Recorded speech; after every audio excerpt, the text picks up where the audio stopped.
जिस तरीके से बर्बाद किया मेरे बच्चों का, मेरे 2 बेटी 3 बेटियों की शादी नहीं हुई, 2 बेटियों की मैं शादी नहीं कर पाया, 2 बार बेल हुई, मैं व्हील चेयर पर चल रहा हूँ, मेरी जिंदगी के साथ खिलवाड़ किया गया जा रहा है।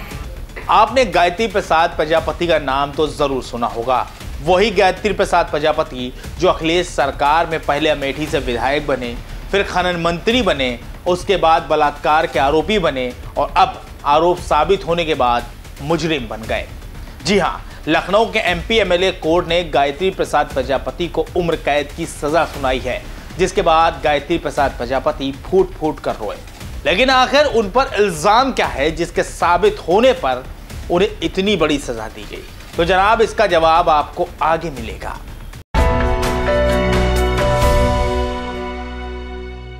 नमस्कार, मैं हूं मोहम्मद आसिफ दुलार और आप देख रहे हैं न्यूज टाइम नेशन।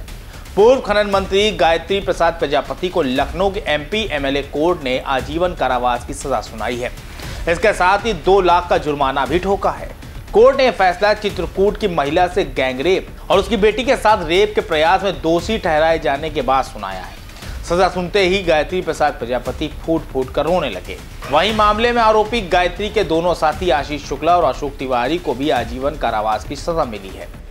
एक केस की 2 एफआईआर, एक 164(2) में पढ़ा जाएगा, ये कानून है, ये हमारे जज साहब ने नहीं देखा।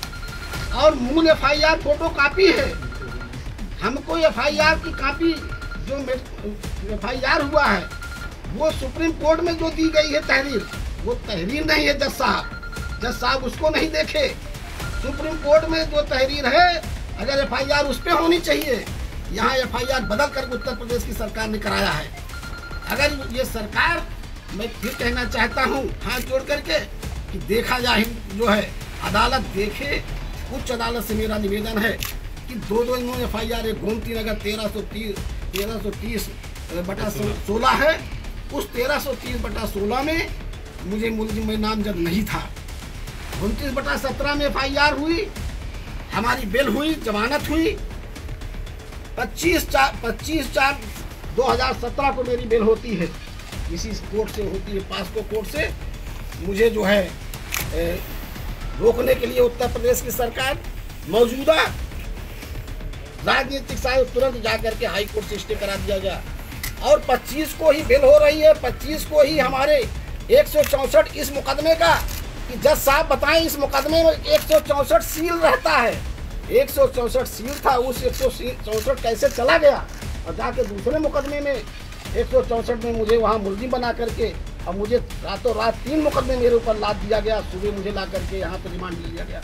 दरअसल चित्रकूट की महिला ने साल 2016 में सपा सरकार में कैबिनेट मंत्री रहे गायत्री प्रसाद प्रजापति और उनके साथियों पर गैंगरेप का आरोप लगाया था, लेकिन उसकी सुनवाई नहीं हुई। पीड़िता ने आरोप लगाया कि उसे नौकरी दिलाने के नाम पर और घर पर काम करने के बहाने लखनऊ लाया गया था। यहाँ गायत्री और उसके साथियों ने उसके साथ सामूहिक दुराचार किया। साल 2014 से जुलाई 2016 तक उसका इसी तरह से शारीरिक शोषण किया जाता रहा। वो सब कुछ सहती रही, लेकिन जब इन लोगों ने उसकी 16 साल की बेटी के साथ बलात्कार करने की कोशिश की तो उसका गुस्सा फूट पड़ा।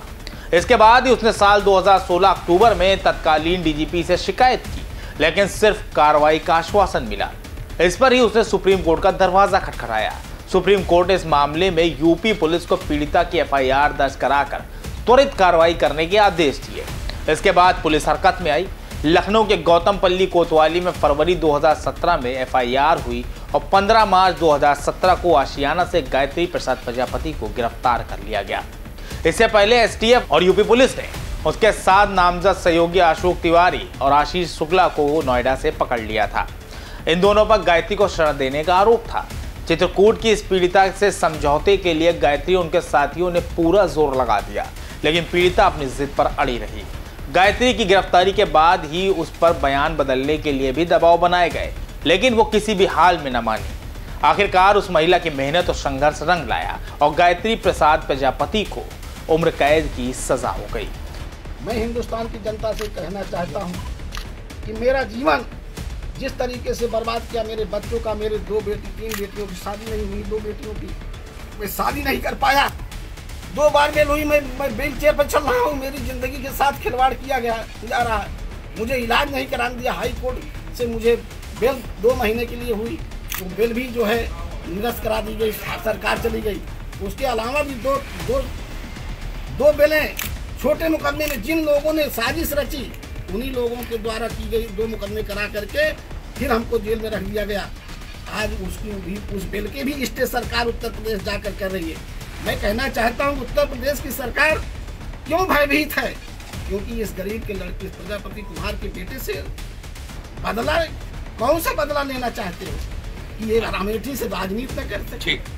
ठीक है, इसलिए मैंने कहना चाहता हूँ कि जो भी हमारे साथ हुआ है, मुझे उत्तर प्रदेश विश्वास है ये जो है न मेरी इसमें डॉक्टरी में खास कर कहना चाहता हूँ कि डॉक्टरी मेडिकल रिपोर्ट नहीं है, नजरी नक्शा नहीं है और FIR मूल काफी नहीं है और उसके बावजूद हमें सजा सुनने के बाद गायत्री प्रजापति ने हाथ जोड़कर मीडिया से कहा कि ये जो फैसला आया है यह गलत है। राजनीतिक विरोधियों ने मेरे खिलाफ साजिश की है, मैं निर्दोष हूँ, मेरा बयान नहीं लिया गया।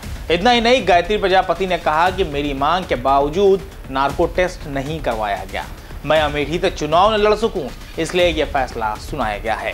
खैर, अब यह मामला सुप्रीम कोर्ट पहुंचेगा, लेकिन अगर सुप्रीम कोर्ट ने याचिका खारिज कर दी तो गायत्री प्रसाद प्रजापति को आने वाली जिंदगी जेल में ही काटनी होगी। आपको हमारी खबर कैसी लगी इसके बारे में कमेंट सेक्शन में जरूर बताएं। अगर आप हमारी खबर फेसबुक पर देख रहे हैं तो उसको लाइक और फॉलो करें, और अगर यूट्यूब पर देख रहे हैं तो सब्सक्राइब करके बेल आइकन जरूर दबाएं। नमस्कार।